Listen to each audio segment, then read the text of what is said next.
Plato is a coward before reality. Consequently, he flees into the ideal. Thucydides has control of himself. Consequently, he also maintains control of things.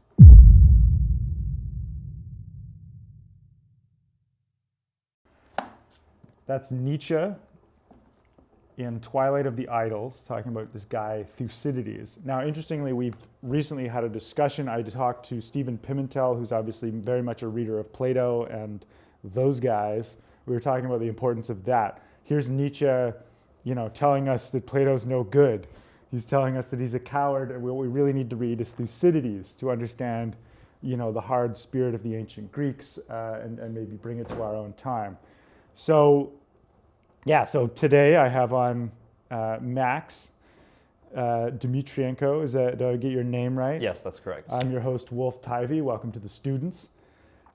We are reading some of these ancients to try to recover certain philosophical instincts and practical lessons about our own time that modern students should understand as they engage in the world. So, Max, you've been reading this stuff a lot recently. You're a very prolific reader. I'd love for you to start off by telling us, who is this Thucydides guy that Nietzsche is talking up here? Why should we be reading him? So Thucydides is an Athenian general who was born around 460 BC, essentially at the peak of Athens in terms of its power and cultural prosperity. Mm-hmm. We don't know very much about his life, unfortunately. His father was Olorus, and he had some roots in Thrace. Mm-hmm. He was from a noble lineage, and his family was quite wealthy. They owned gold mines in the Thracian region. Mm-hmm. But Thucydides is our primary source for the greatest conflict that has ever struck the classical worlds of the Greeks, which is the Peloponnesian War. Yeah. And so we have a first-hand account of this conflict from Thucydides, who he himself was a participant in this war. So he was an Athenian. He was elected as a general in 424, towards the beginning of the war.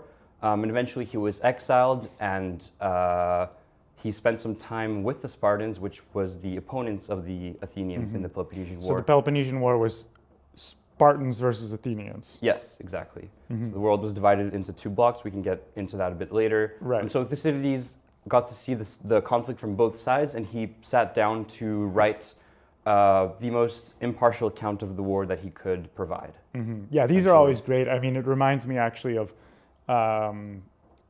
Bernal Diaz's account of the conquest of New Spain, which is very much worth reading because it is this first-hand attempt at a impartial account of a great military adventure. But yeah, so Thucydides, he's a general, he's a Greek, he's in this fantastic conflict that ends up reshaping the entire Greek world.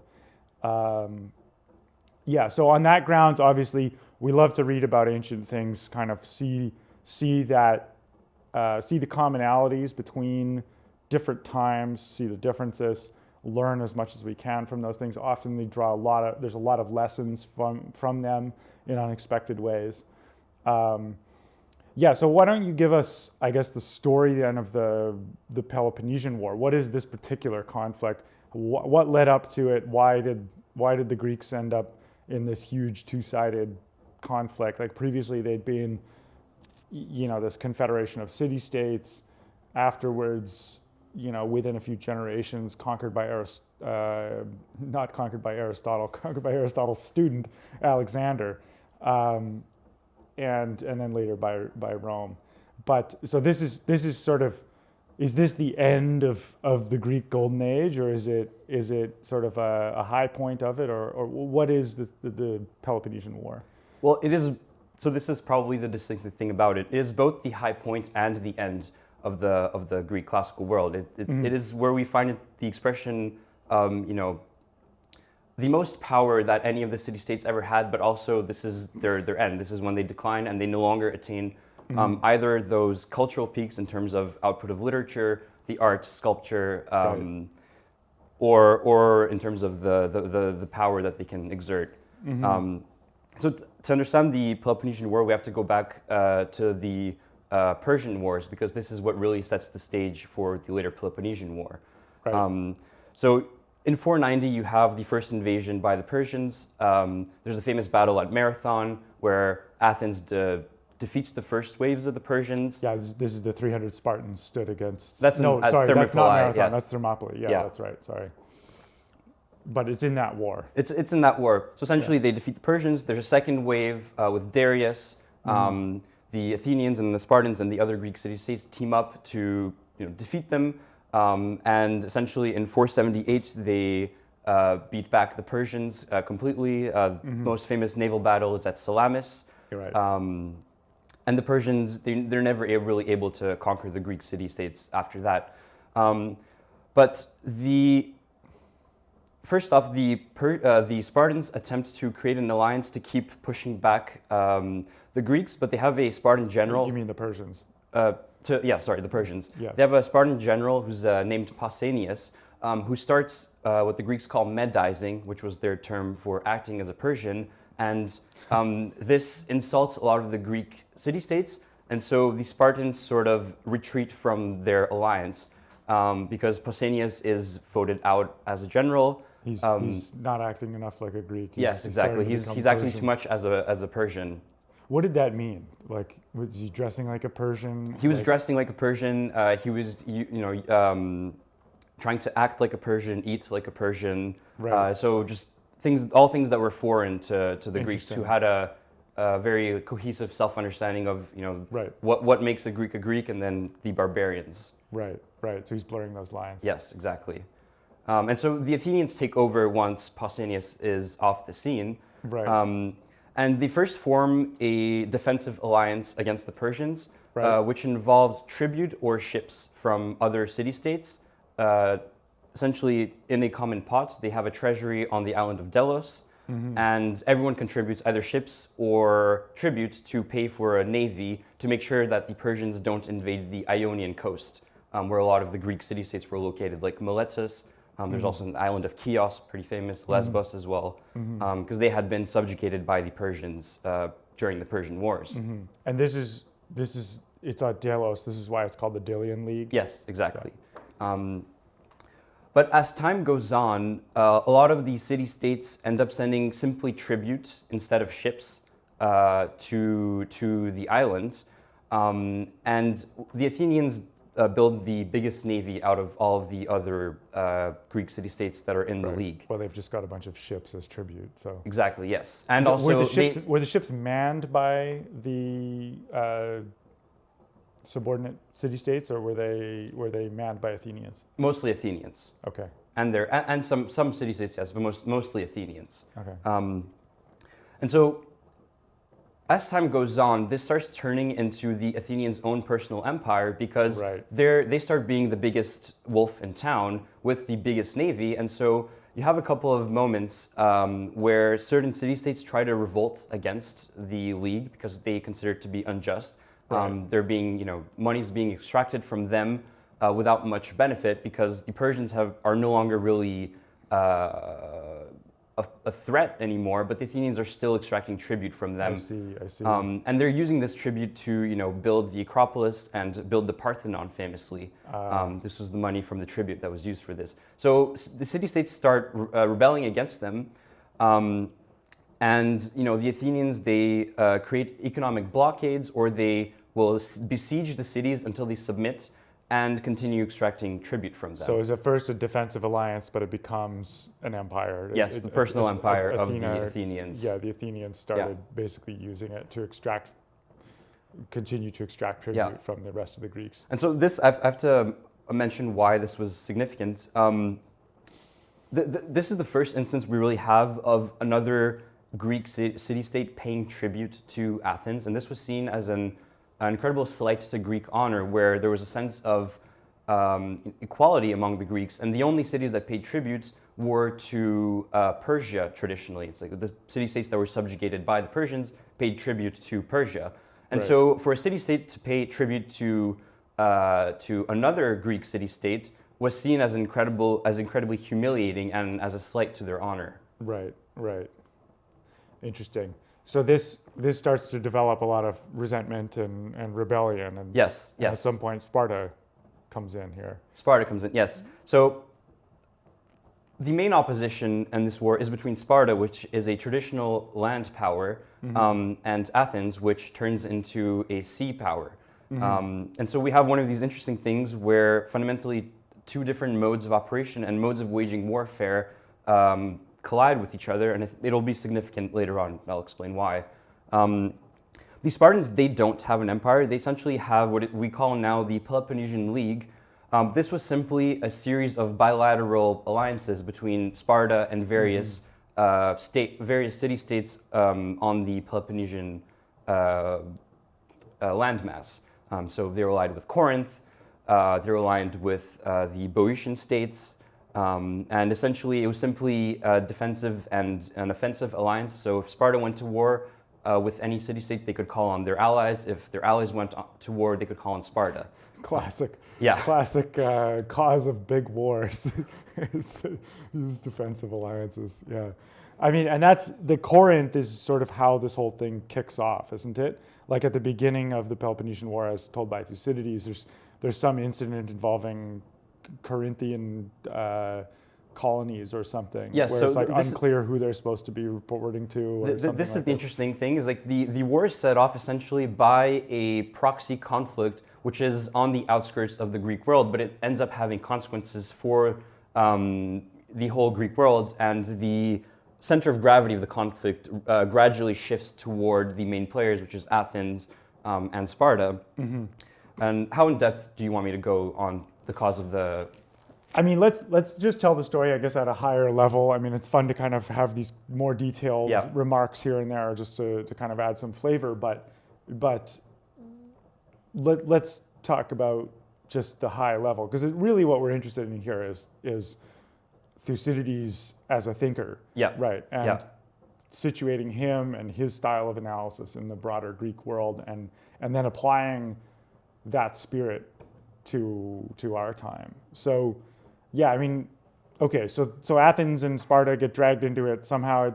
Classic sort of World War I style. There's a bunch of defensive alliances. There's some peripheral incident, and it escalates up into conflict. I just want to note, so there's a peripheral conflict between Corinth, its own colony, and then the colony of that colony. Yeah. Athens gets dragged into the conflict to defend Corcyra, which was Corinth's colony, and Corinth calls on Sparta to defend it against Corcyra and Athens.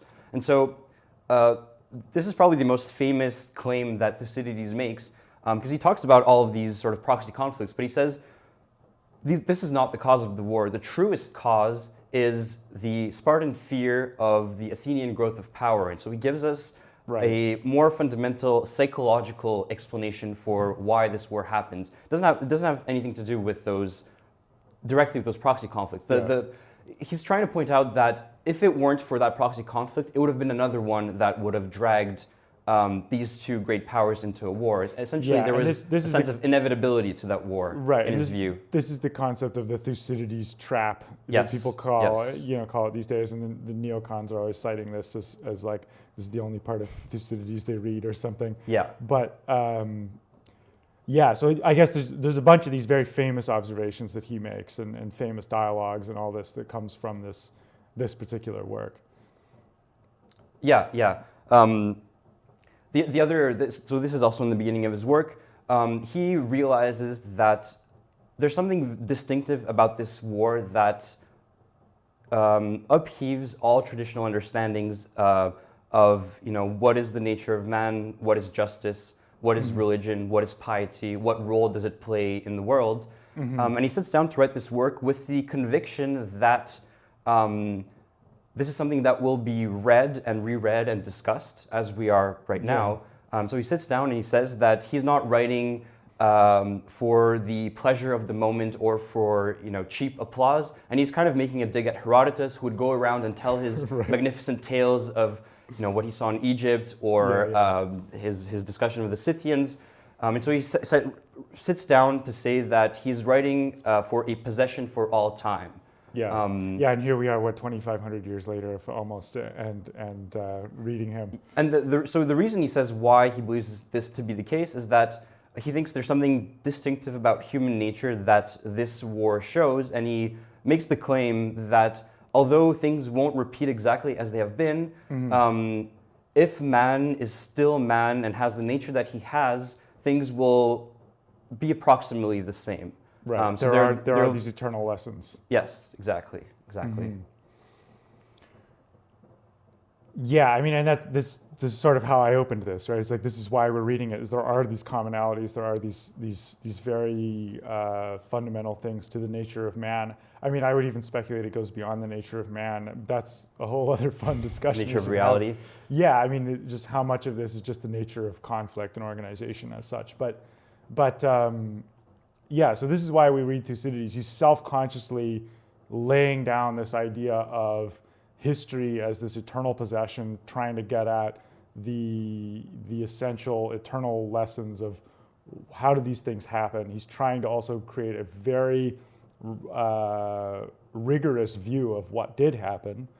It's not just his opinions. No, so he's trying to reveal reality. He's very careful. He tells us himself. He essentially gives us his methodology in the beginning of the work, where he emphasizes that he's interested in exactness, in the weighing of facts. That he's very careful about not simply taking, what the common opinion of the day is, but he's really trying to investigate the nature of this war and the nature of man.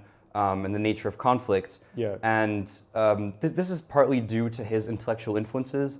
So he grew up in, at the peak of cultural Athens, when there's a sense that the traditional Homeric stories and piety, they're no longer sufficient for the state of Greek life at that point in history, right? And there's plenty of new and exciting intellectual movements that pop up around the 6th century and really take a peak in Thucydides' own day. And so it starts off with the pre-Socratics, who are interested in the nature of reality the pre-Socratic philosophers. Yes. Yeah. In a non-religious sense. So they're trying to give rational explanations for why the world as it is the way it is, and then. A bit later on, you get a generation of sophists who have come to us presented by Plato as these rhetoricians who simply spin up, pretty speeches. But that's a distortion. In fact, they were in a sense proto-scientific. They did teach rhetoric, but they were also interested in the nature of society and the nature of man. They had this very famous opposition between nomos and physis, so between religion, piety, or custom, and physis, which is hard to translate, but something like nature. Yeah, and so we find the spirit I get the sense we're going to be discussing that conceptual distinction quite a lot on this show in general. Not necessarily today, but of course, to some extent today as well. Yeah, and so we find this spirit of rational inquiry in Thucydides himself, and this is partly what drives him to write the way he writes. And so he's been described as kind of starting the discipline of history as such. Not necessarily scientific history. Scientific history, I think, is credited more to Ibn Khaldun, 14th century Tunisian nobleman, or from Tunis. Yeah. But let's get back a little bit to the story itself, like what happened. So, we definitely want to get into these questions of who was this guy, where did his thinking come from, what is his cure for Plato, so to speak. But just to flesh out our picture a little bit more, so Sparta and Athens get dragged into this conflict. Yeah. But there's multiple phases of the conflict. It has all kinds of things going on. There's elements of class war. There's elements of revolutionary war. They almost become. It's a conflict between systems of government or systems of philosophy. Yeah, absolutely. And then there's famous characters and dialogues like. Critias is a very important one for the development of later philosophy, like Socrates and Plato and those guys in Athens after the war. Critias being the kind of revolutionary figure within Athens on the side of philosophy. But yeah, why don't you tell us the story of as you see it, kind of the big highlights and phases of the conflict. Yeah, so this conflict starts off with Athens and Sparta being dragged into the war by their proxy states. Yeah. And the first phase is really characterized by Pericles, who's probably one of the most famous Athenian generals. He was elected to as a general for 30 years, so he dominated Athenian politics for 3 decades. Pericles? Pericles. Pericles is Yeah. how I've heard that pronounced usually. Oh, did I not say that? No, you said, well, That's all right. carry on. Yeah. And so he develops a distinctive strategy because he's aware that in a land battle, Sparta will probably defeat Athens because Athens is a naval power and Sparta is a land power, and so they're much more trained in traditional hoplite warfare. Yeah. And so the strategy he devises is for the Athenians to stay behind their walls they had built after the Persian Wars, and to simply rely on their fleet to make sure that tribute keeps flowing into their empire, to maintain their fleet, and to raid the Peloponnesian coast occasionally. So they'd go out of Athens, disembark on the Peloponnesian coast, raid a couple of cities, and then go back home. Right. The Spartans, they would do something similar. They would invade Attica during the summer, after the harvest, and they would raid the coast. They would attack the farms. They would try to burn them. But essentially, all the Athenians were sent behind the walls, and nothing really happens during this period of warfare. But it is incredibly psychologically difficult for the Athenians because there's this traditional conception of honor and a honorous way of waging warfare, where one must not evade conflict. Right, one must go into not battle with glory and honor. Right, not just hide in the walls. Exactly. So this is psychologically devastating for the Athenians because they're seeing their farms being burned a couple of years in a row while they're supposed to just sit and wait behind the walls. And this strategy works the first 2 years, and this is part of the sort of tragic irony, because of the war, because the Athenians are set behind these walls, they're very susceptible to illnesses. And there is the famous plague of Athens that strikes them during the second year of the war. Right. And this is probably one of the first interesting descriptions we have medically of a plague and its social effects. If you want me to get into that. Yeah, sure. Let's hear a bit about it. So essentially, Thucydides describes the symptoms of the plague very well. It's like this, it causes a fever, which eventually descends into the body, causes pus, and people experiencing intense heat to the point where they throw themselves into wells and into rivers, and they try to drink up their thirst, but they can't. And the most interesting part is the social effect that it has, where the Athenians are looking around, people are dying left and right, the plague is killing people indiscriminately, and no methods of medicine really work. For some people are saved, some people aren't. There's no discernible pattern of what works and what doesn't. And so they just throw out all of their traditional religious customs. They don't take care of their dead. They no longer worship the gods. They live as if tomorrow there was, tomorrow was not guaranteed. So we see the first breakdown of nomos, of custom. Everyone sort of vies for himself and doesn't take care of, his next citizen. Right.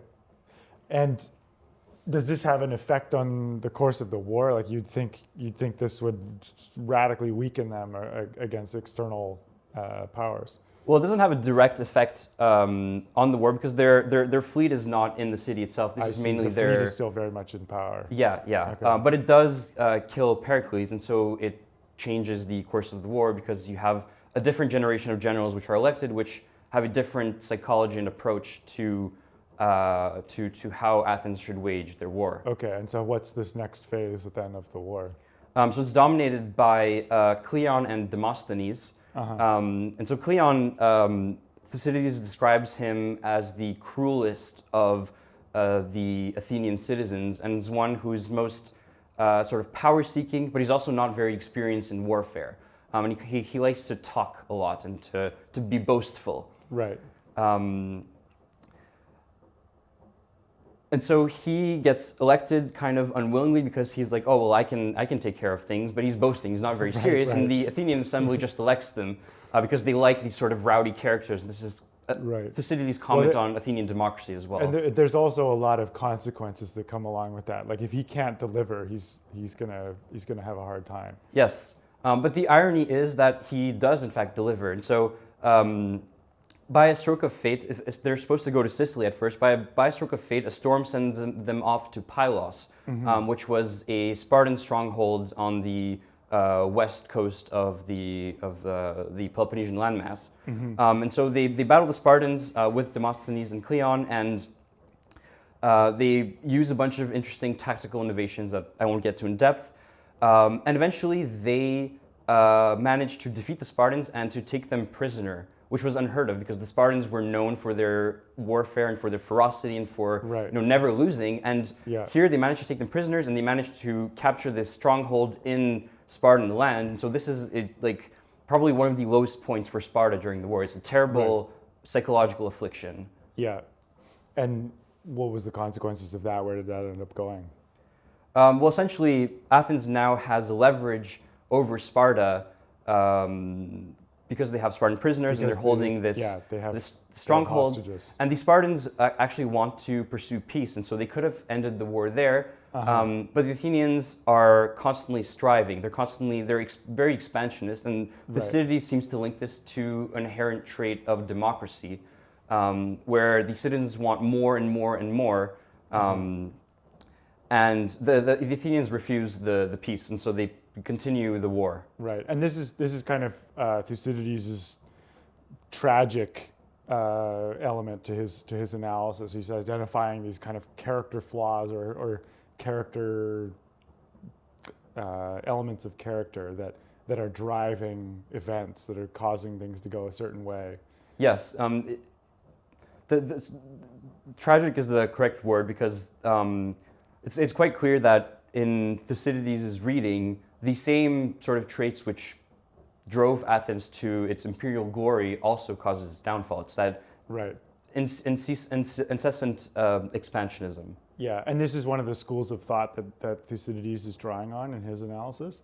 Like, was there a school of thought of tragic, or was that more like just something in Greek culture that they thought of things that way, or how much of this was just him, or where was that coming from? He was definitely influenced by the tragedians, probably by Sophocles, who was actually his contemporary and was a general during the war. Interesting. Okay. And yeah, Sophocles there are multiple characters in his tragedies who are also driven by, a very singular kind of psychological motivation, which causes their downfall eventually. Yeah. Well, this reminds me, we're used to thinking in our time of people kind of having much more specialization. Well, if you're a playwright, you're a playwright, right? Whereas Sophocles, he's a playwright, he's a general, did you say? Yeah, yeah. And meanwhile, Socrates, he's some bum, he's some philosopher, right? But he's also in the some war. kind of war hero. Yeah. In this conflict. So yeah, very interesting. These guys were very big characters. Yeah, probably the biggest characters in history, probably. So the Athenians keep going against Sparta, and where does that lead them? Eventually, the Spartans counterattack in the north in Thrace, and this is a very important place strategically for the Athenians because this is where they get their wood to build their ships. If they can't build their ships, they can't maintain their empire, and if they can't maintain their empire, they collapse and they lose all significance. And so this is distinctive. They know that they've gotten themselves kind of in a trap. And Pericles, in one of his speeches, actually outright calls the Athenian Empire a tyranny. But he says that you must keep it because if you don't hold it, you will be attacked by the other city-states kind of as in revenge for this empire. And so they're stuck with it now. They've gained it, and they can't just simply let go of it. Right, all these lessons for foreign policy. It's not easy to get rid of an empire, yes. I think that is very, very relevant. And so the Spartans, they're led by this fantastic general, Brasidas. And I want to get a little bit into the Spartan character and the Athenian character, and then to explain why that matters. Yeah, go for it. So one of the distinctive features of this war is that the Athenians and the Spartans couldn't be more radically different. Athens is, the closest thing we've had to like a radical democracy. They're incredibly innovative. They're, as I've mentioned previously, expansionists, always seeking to innovate in warfare and the arts and culture.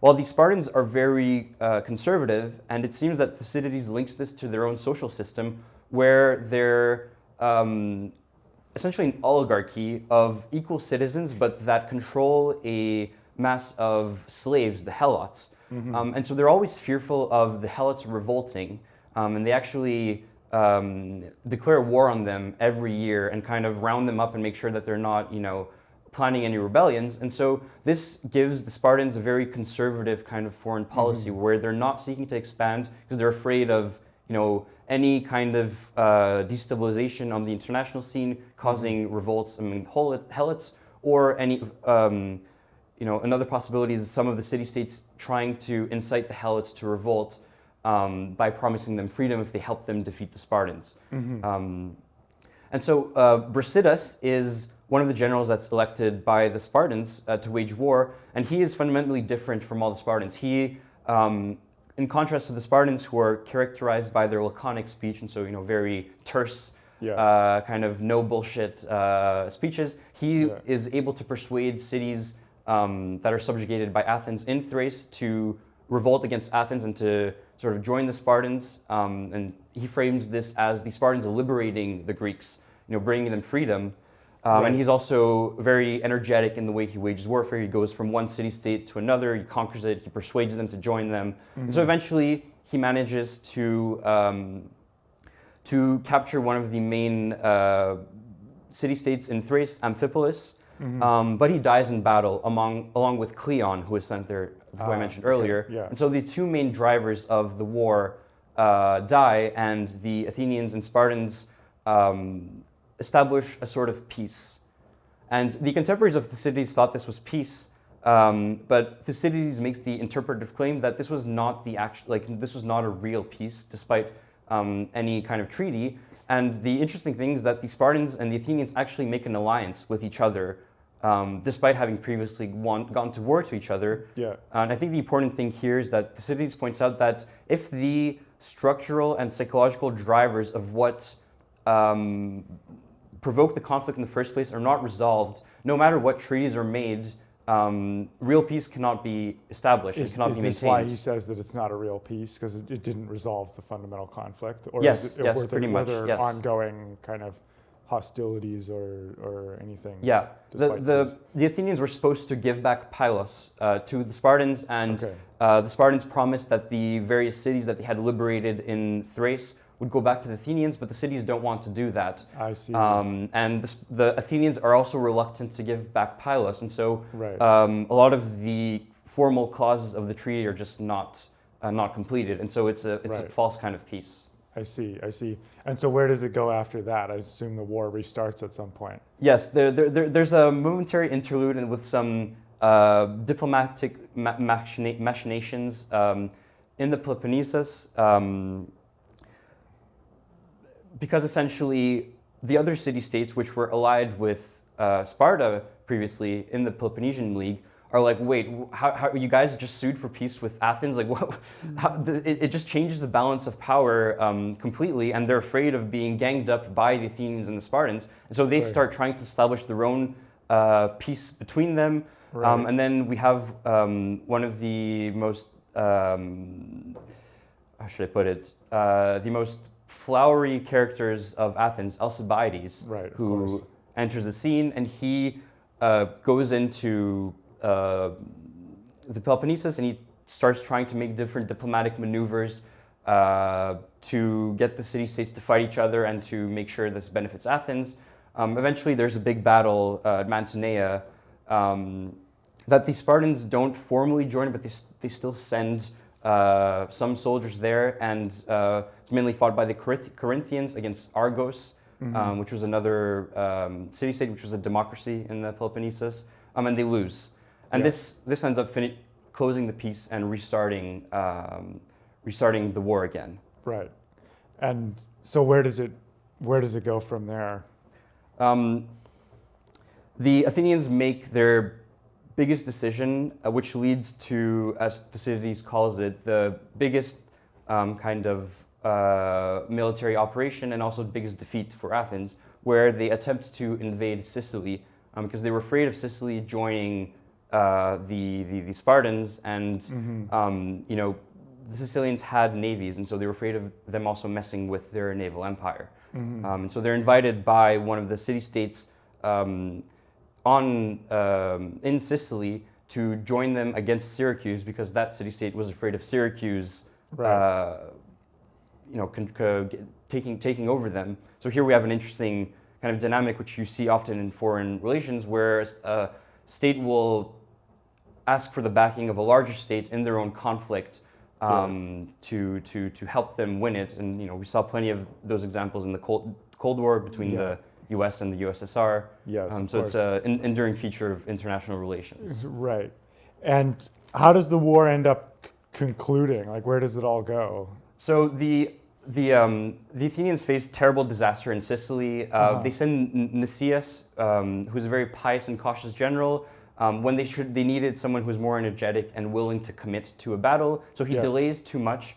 The Syracusans receive help from the Spartans, and the Athenians end up totally being devastated.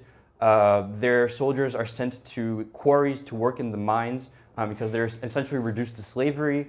Right. And that fleet is destroyed. Despite this, they still manage to raise more money to create a new fleet, and they continue on the war. And the balance of the war shifts from from Sicily and from the Peloponnese to the Ionian coast. And here the Persians start getting involved again, because the Spartans they realize that if they don't have a fleet, they won't be able to defeat Athens, and so they start making deals with with Persia to fund a fleet for them so that they can fight the Athenians in naval battles. Uh-oh. Yeah.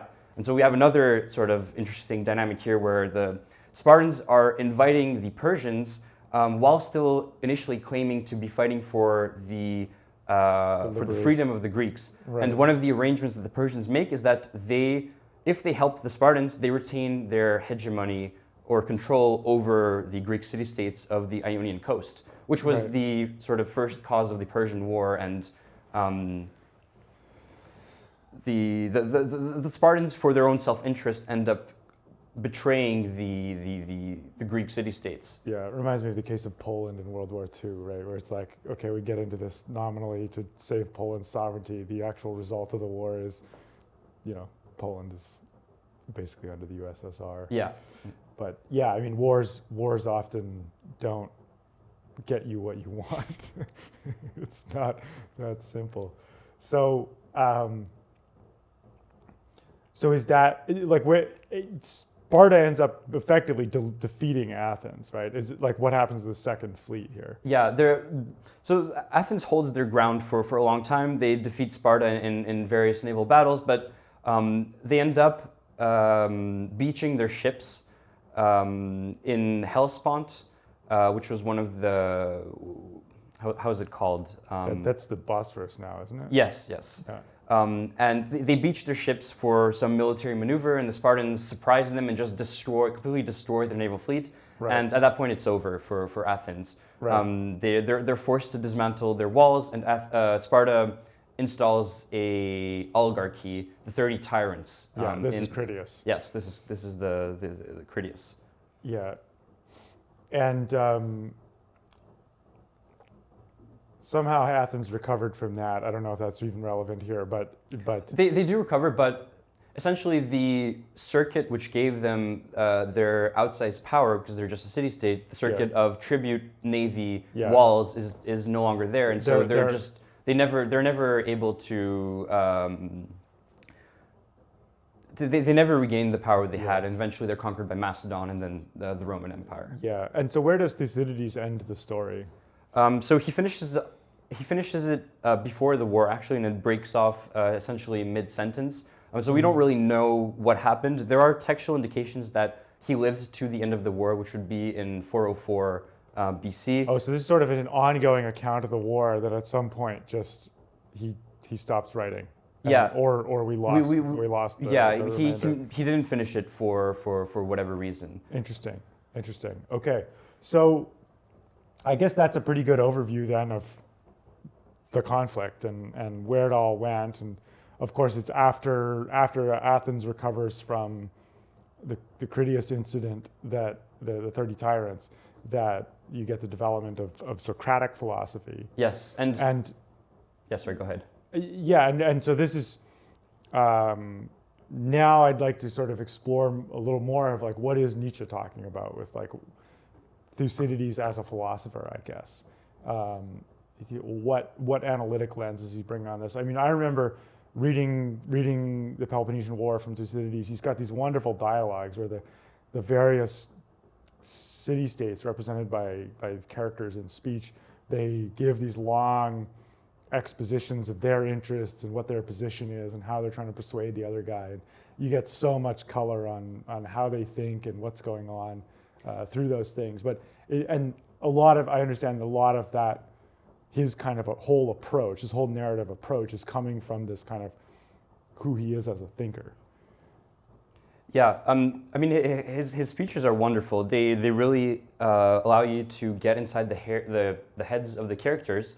And the distinctive thing about his speeches, especially in this war, is that towards the beginning of the war, there still appeals to justice. For example, Right. in the speech between Corcyra and Corinth, when they're appealing to Athens for who Athens should support, they both mention justice and that the other had, committed some kind of injustice to them.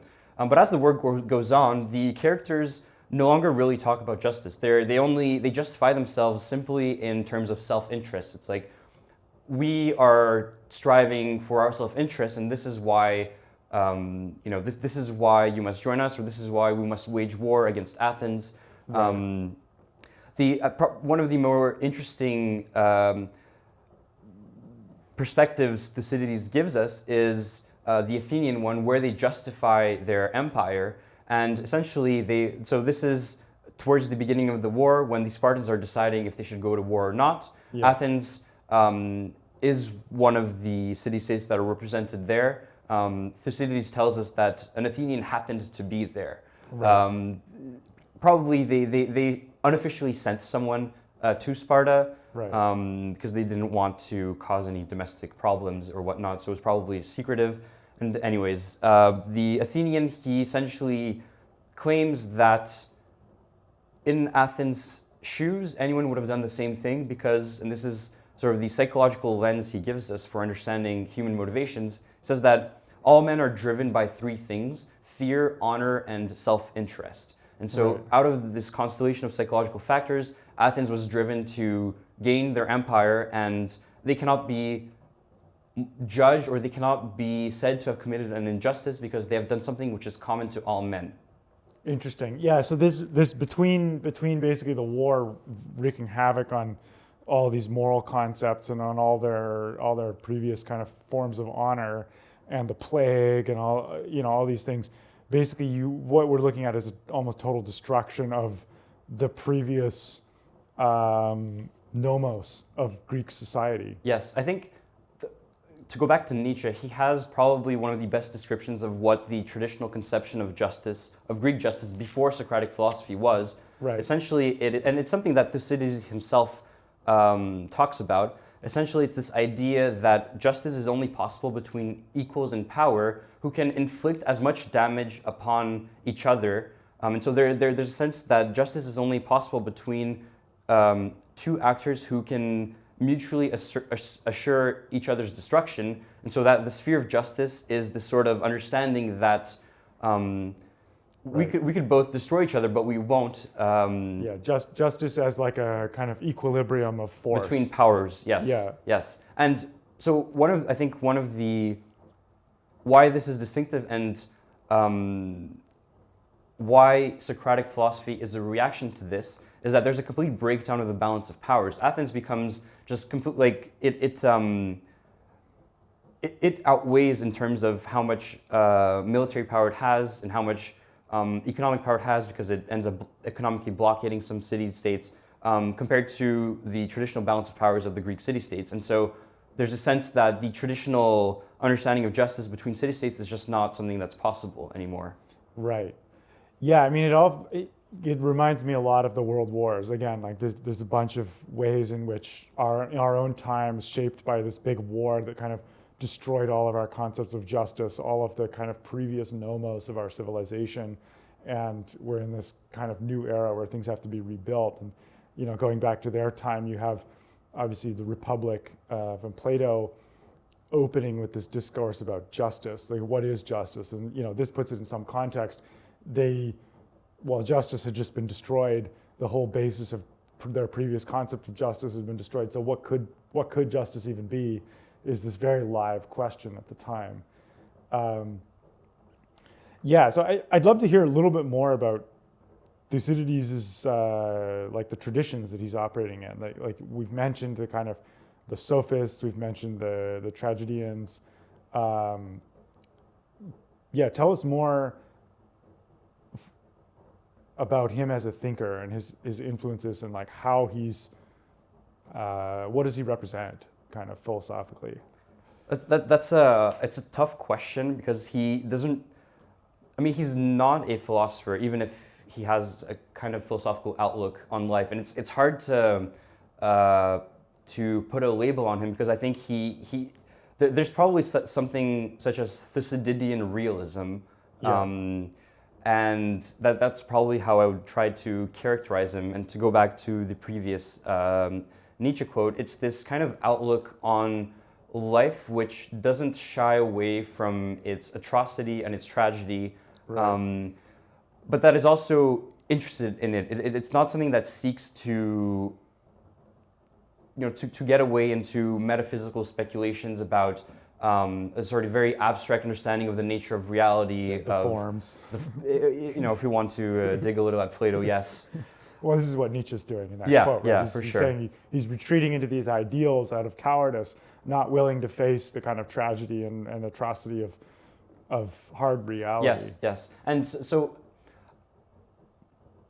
I think there's a way in which, faced with extreme atrocity, which I didn't even get into that much, but we have various city-states which are just completely leveled. Their whole male populations are murdered, and the women and children are enslaved or sent to work in the mines or whatnot.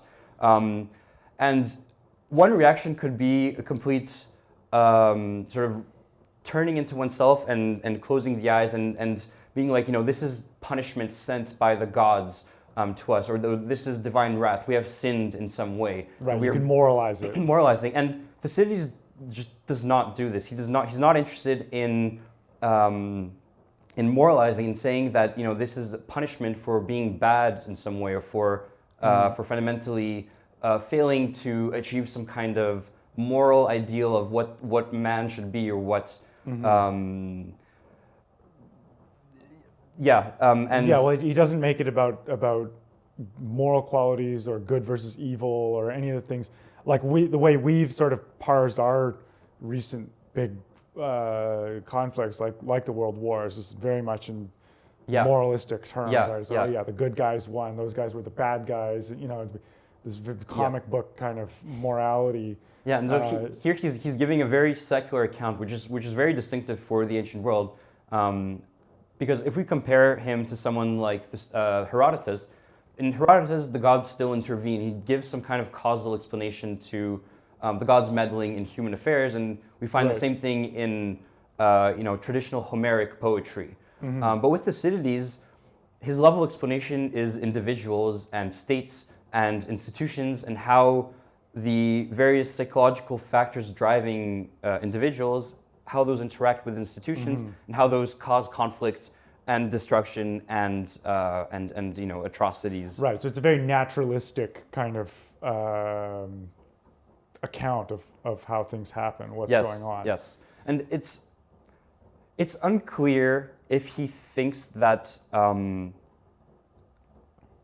something can be done better, because he himself says that he's giving this sort of as a lesson or as a teaching, but it's not exactly clear what that is exactly, because he also emphasizes that if humans are to remain the way they are, things like these will happen again and again. Yeah. And I think this is where the lens of tragedy enters again. Yeah. Where tragic characters, there's a sense in which sort of us, the audience, when we're watching the play, we know what will happen to those characters, and often the characters are even warned by prophecy that if they continue down this path, they will end up in doom, and yet they still choose to do so. And I feel like there's it's sort of their nature to be that particular way. Yes. And so, yeah. So, yeah, I mean, this realist thing, it doesn't come out of nowhere, right? I mean, you've remarked, I think, previously that this is related to the sophists. Like the sophists were kind of developing this. Obviously, this is a big trend in Greek philosophy over time. Is you start out with this very pious, like almost sort of superstitious apprehension of the gods, and over time, it's becoming more and more abstracted, more focused on nature, on realism, and this is, you know, Nietzsche has obviously commented on this. Maybe it culminates in this Thucydidean realism, and then you get this kind of return of a new idealism or new moralism with the Socratics. But yeah, I'd love to hear more about kind of the sophists, I guess, as one of his influences. Yeah, well, they've been presented as rhetoricians by the Platonic tradition. You were mentioning. Yeah, they're interested in the nature of man. It's unfortunate we don't have many writings from them, but they're interested in, if we strip away conventions and morality, what is it that remains? Right. What is man? And I think this is something that comes out in Thucydides' work, where he calls war a harsh teacher, which seems to strip away the layers of convention and custom, which restrain maybe the more animalistic instincts of humans. Right. And I mean, to sort of speculate on what he means by future people being able to be taught by this or to learn something from it. I mean, of course, within this worldview, within a realist, natural worldview, like, you're not going to get some apocalyptic end to war, right? There's no end to war, there's no end to death, there's no end to conflict in politics and so on. These are eternal features of reality, eternal features of man. Nothing's going to overcome them. Nonetheless, the sense in which it's a lesson is that, well, you can do better or worse at that, right? Right. You can be the one who averts the disaster in that moment. You can be the one who comes out on top in the conflict if you understand the game that you're playing better. As life and as man kind of becomes more skilled in navigating these realities, we get better outcomes. Nonetheless, the sort of fundamental nature is still there. And so that's, I mean, it's a very different worldview from the kind of, you know, Abrahamic apocalyptic view where it's like there's going to be some judgment day. And you must prepare yourself for the judgment day. Yeah, and after which, you know, everyone, you know, will study war no more, right? Beat our swords into plowshares and all this, right? Yeah. This Thucydidean realism is very much just, no, it's nature is what it is. The reality is what it is. Man is what he is, but we can nonetheless prepare ourselves for that. We can do well by it. You can even have, you know, states, and I mean, they don't get into this here, and the Platonics don't really do it either. But one of the things that was kind of, I don't know, under development in philosophy, or maybe kind of the holy grail of this kind of philosophy, is, can you reconstruct a whole order, a whole social order, or like the kind of order of a state from this kind of thinking, right? Like on the one hand, it's very skeptical towards the claims of the nomos, right? These superstitions, these moral constructs, ideas of the gods, and so on. On the other hand, is there nonetheless not necessarily one answer, but are there, let's say, a fully rational nomos? Is there such a thing as a fully rational nomos that makes no distortions on nature whatsoever, but maybe makes certain bets or has certain leaps of faith that it's making self-consciously on top of that. That's sort of a thing that fascinates me, and it feels like Greek philosophy was kind of aborted in the Peloponnesian War and got diverted into this Socratic direction that became or was absorbed into Christianity and like has been kind of our moralistic, apocalyptic basis of our metaphysics, I guess, for the last 2,000 years. But with Nietzsche, you kind of see again, and then with other hints at it, like Machiavelli, kind of attempts to kind of go back to this realism as the essence of philosophy, and like, can you recover within realism social order? Like that's a very it's a fascinating problem. Yeah, can you base a social order on realism? Essentially, is that yeah? your I don't. I doubt question? you can base it entirely on realism, right? But I think you can have, a social order that grounds itself in natural law and says what we're doing is the application of natural law to our particular circumstances and to the particular things that it looks like to us, right? And they're like have this, because the ideal is the philosopher does not have to take a criminal stance towards the city, right? The philosophy does tend to have this kind of dissolving effect on the nomos. I mean, I don't know how much, maybe you have an opinion on this, how much of the dissolution of the nomos and so on is coming out of the kinds of philosophy that they'd had, like the developments of the kinds of philosophy that they have. With the shock of this war, they get this kind of almost nihilistic outlook as a result of the kinds of philosophies they were working with, that were very skeptical towards any sort of sacred aspect of justice or the gods or whatever. Thucydides is analyzing it very much in naturalistic terms. By the end of the war, they're all justifying themselves in these naturalistic terms. Nonetheless, it's kind of this total breakdown of order. And so philosophy, does philosophy naturally have that effect? Does it always dissolve social order?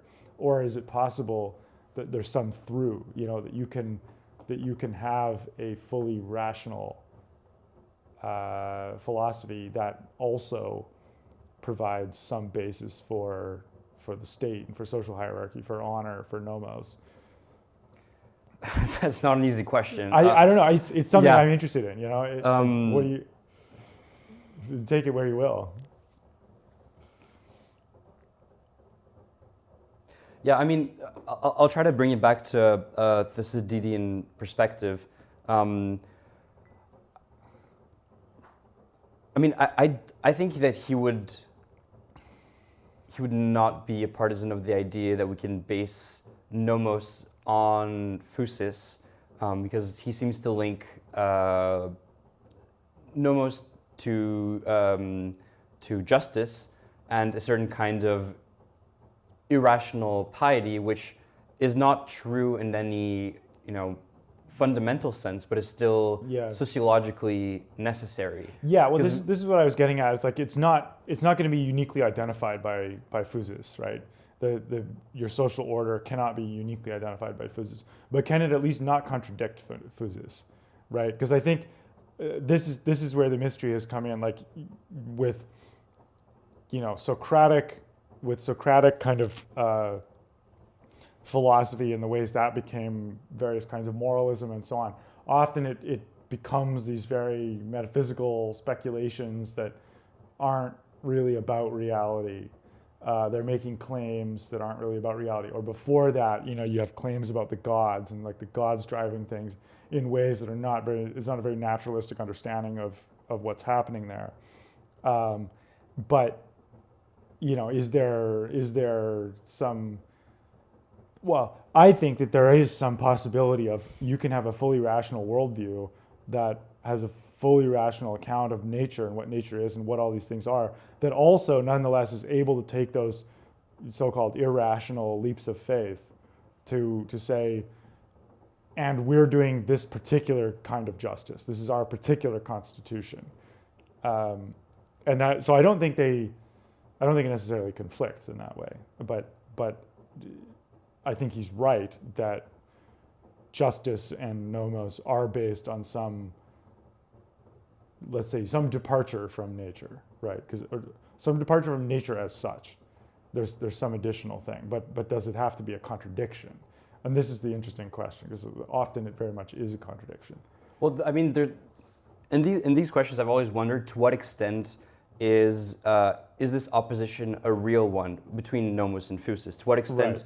Right. What does it mean for something to be unnatural? Yeah.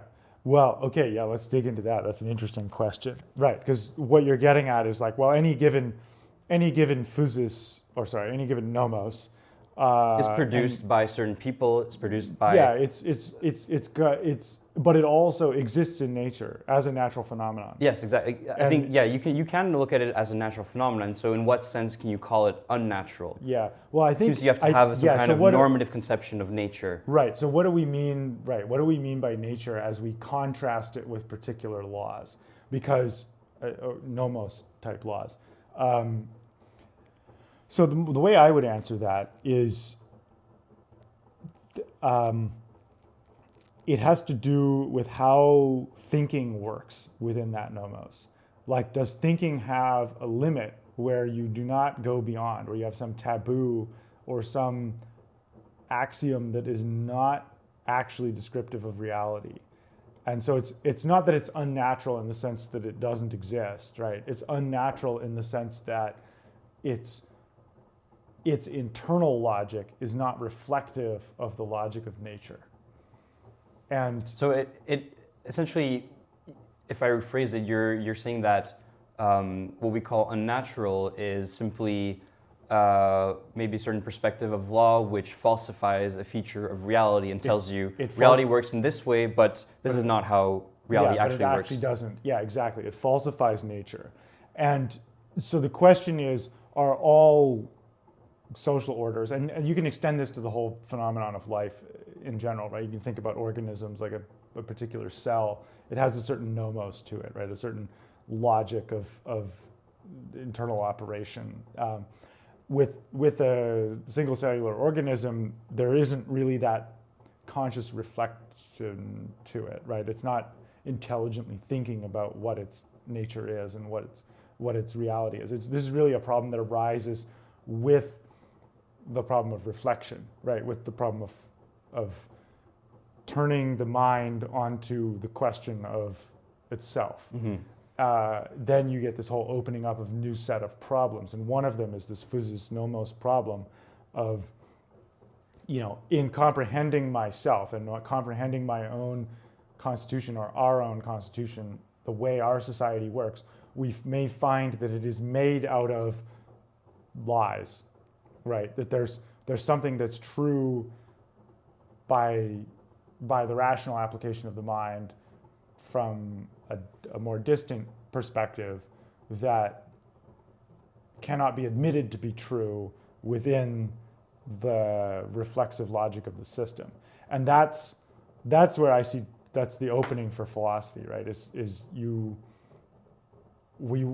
The dream of philosophy, I guess. I mean, this is how I construct it. I mean, I'm curious how you would rate how these other schools of thought, these ancient schools of thought, would have thought of it. But how I understand it is that philosophy has as its telos, has as its end, the development of that kind of worldview that is fully naturalistic and capable of social order, because philosophy is like thought unleashed, right, from constraint, and I think I want to bring it to follow up on this. Yeah, I want a question or perspective popped into my mind as you were talking. I think there are two parts to this problem. There's a question of let's say certain conventions or nomos propagating false beliefs which simply do not reflect a naturalistic view of reality. There's a second aspect to convention, which is simply social arrangement or social order. Yeah. And in this second sense, it's hard to say that it falsifies reality or that a social order can falsify reality. Because there's simply just not an infinite, but an incredible variety of ways that one can arrange so society. Even if they, maybe they converge on something, it's not an absolute convergence. And just throughout history and looking at various social groups, you do see incredible variety in social arrangement. There is a wide variety of different possible ways to arrange the problems of life. And so, does the question, a social arrangement aligned with nature, make sense in this case, given this variety? And again, this has to do with how it thinks of itself, because any organism is more or less aligned with nature, or like the external process of natural selection and whatnot is going to make it aligned with nature. If it's not, like, to be not aligned with nature is to have some contradiction within yourself that's going to kill you, right? In that external sense. In the internal sense, you have alignment with nature in your own self-reflective self-understanding. So for example, a given social order in which, this class of people is obligated to, do a bunch of work for this other class of people, you can, the question is, how is that maintained? Especially as the people involved are, self-interested agents to some extent.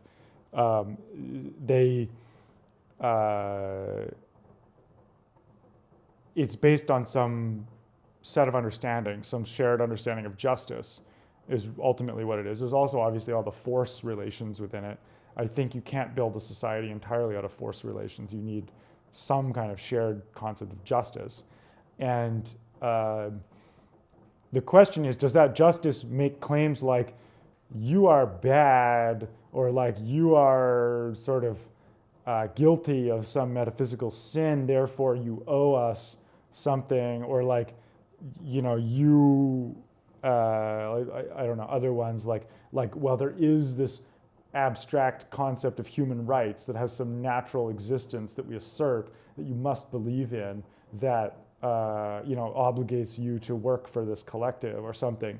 Like, you could kind of come up with a variety of ways of justifying a social order, many of which involve postulating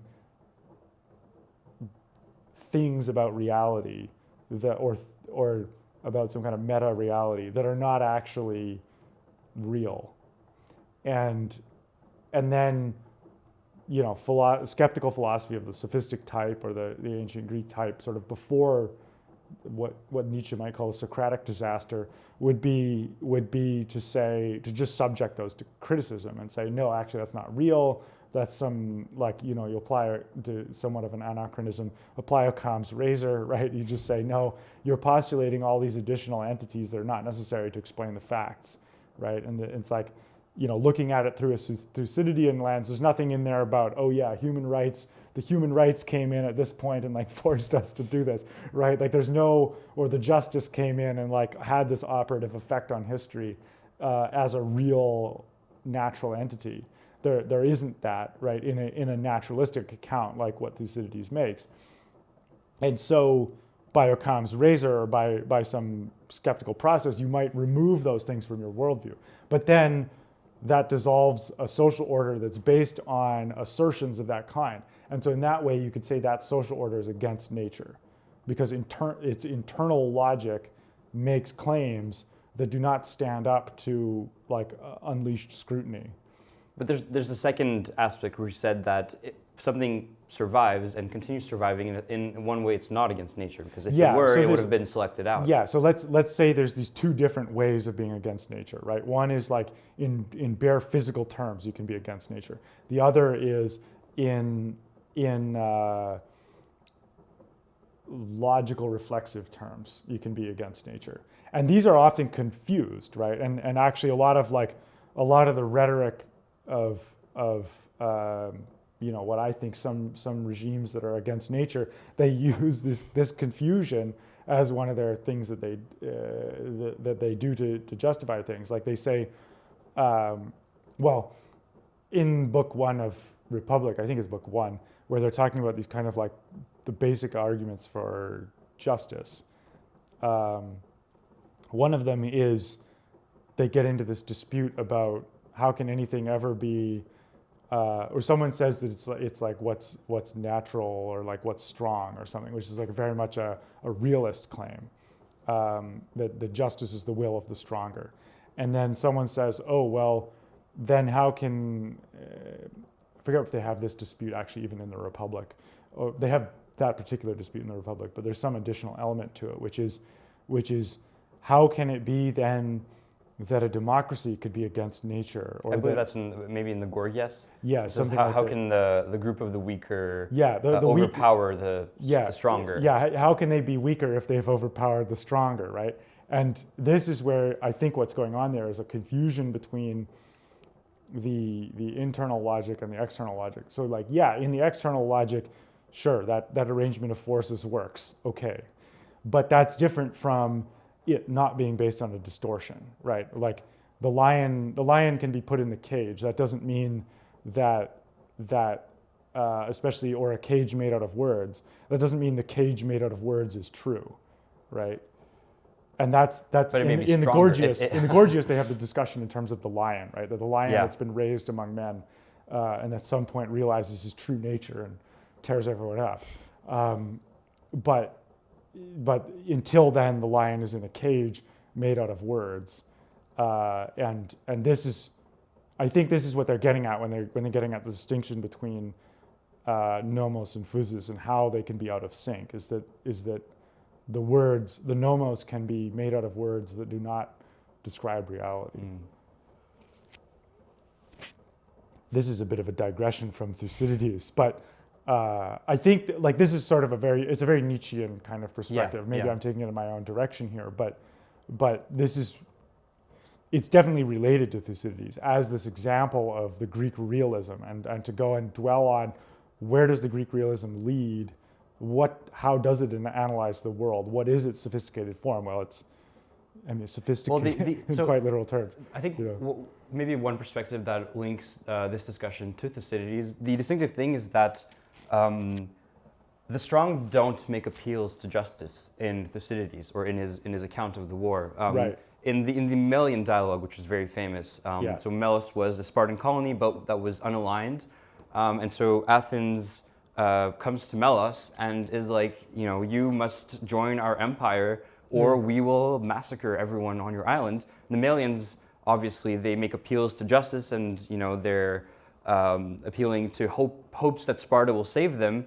And the Athenians make what is probably the most famous line from the account of the war, which is that maybe I'll just read it. What is it? The strong do what they can. Yeah, but the first part of it is more interesting, in my opinion.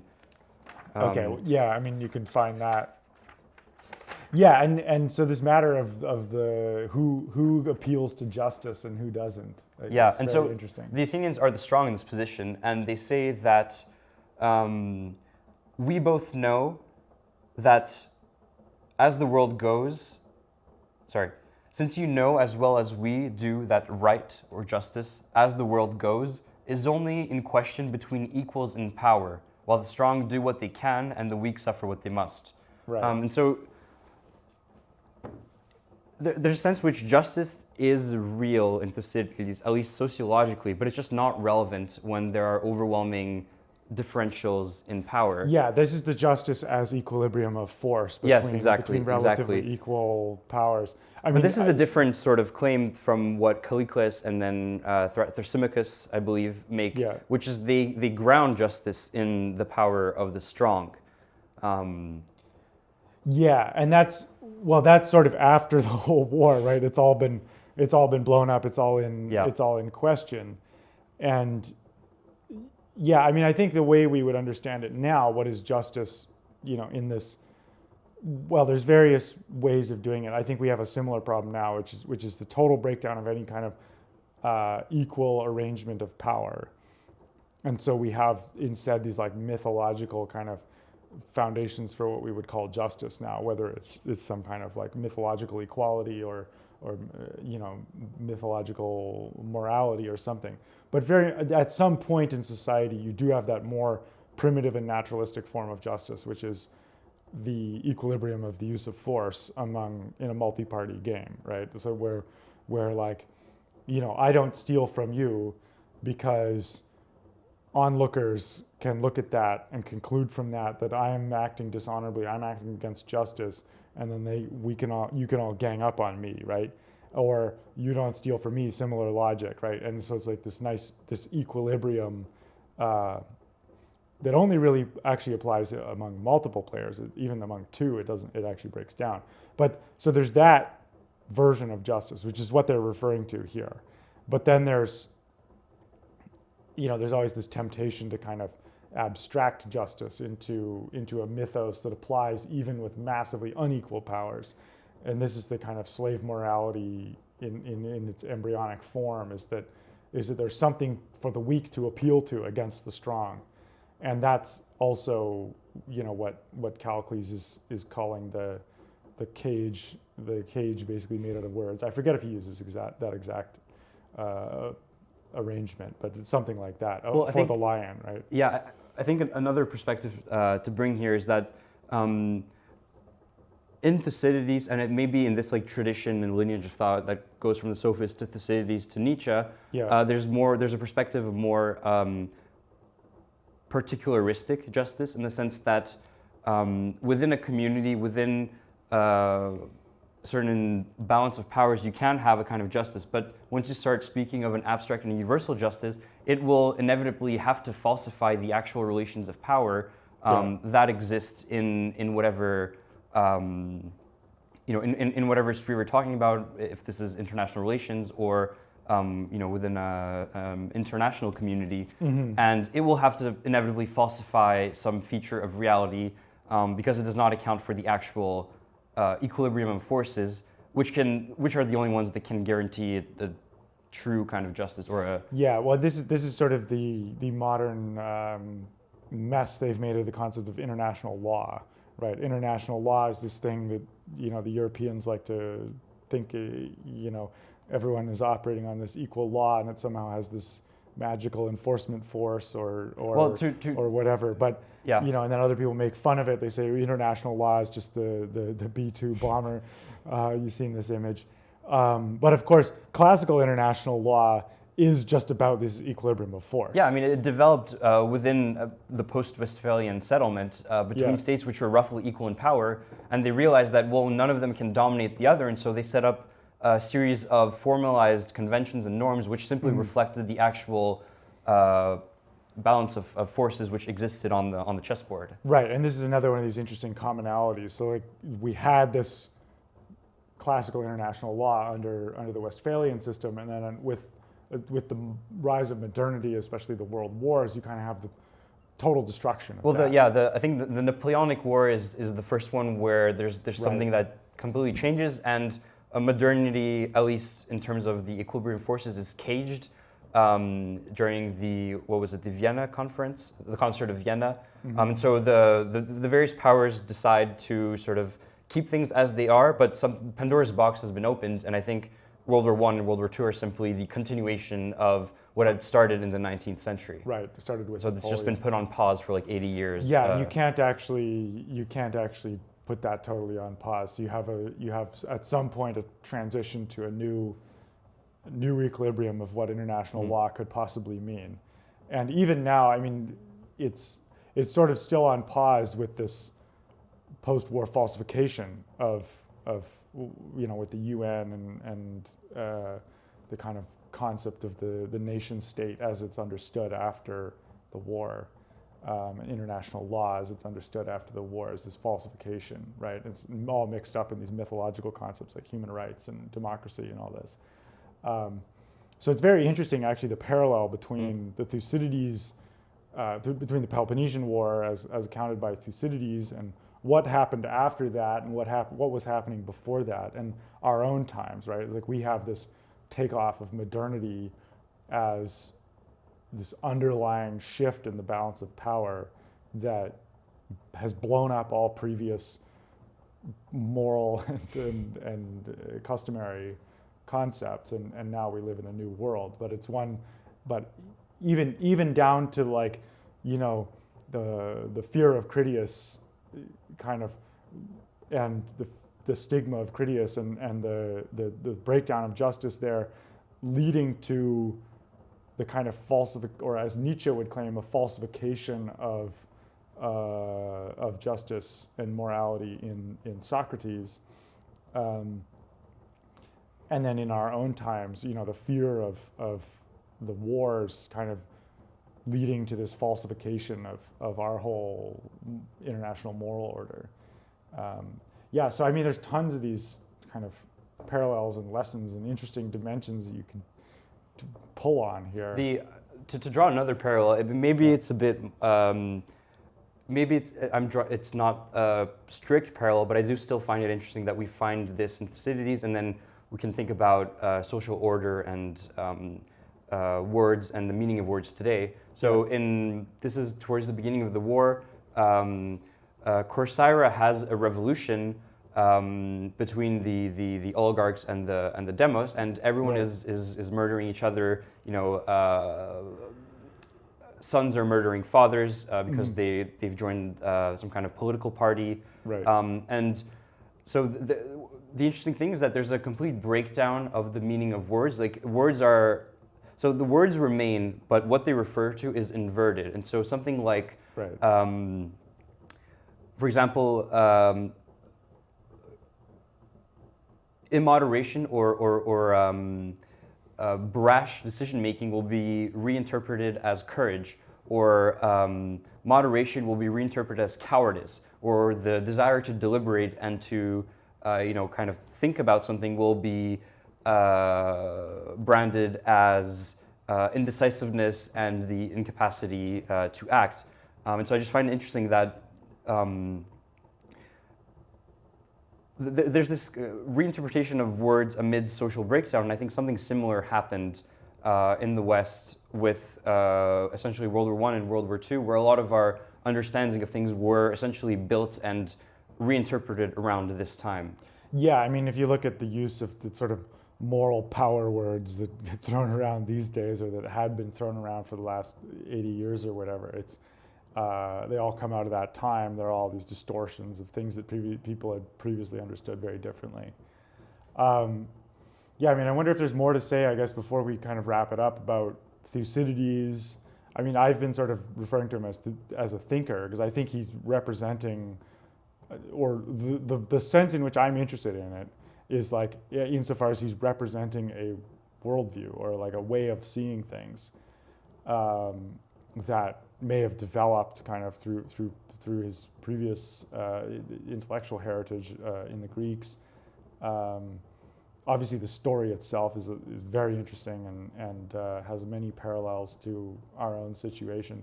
But I wonder if we should say anything more about what we should learn from Thucydides, or anything additional that you would add. I mean, yeah, I think if I were to add one last thing, his use of speeches.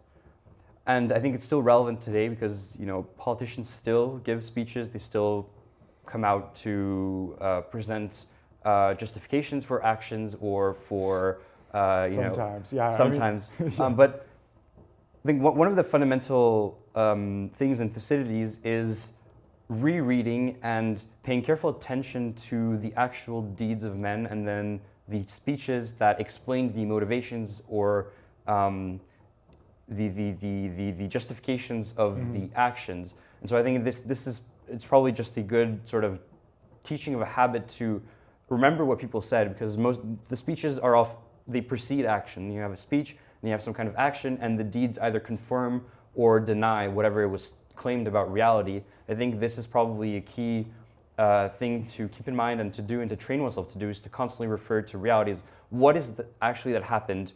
Remember what is it that people claimed, and then compare it to what actually happened. It seems banal to say right now, but I think that with our current,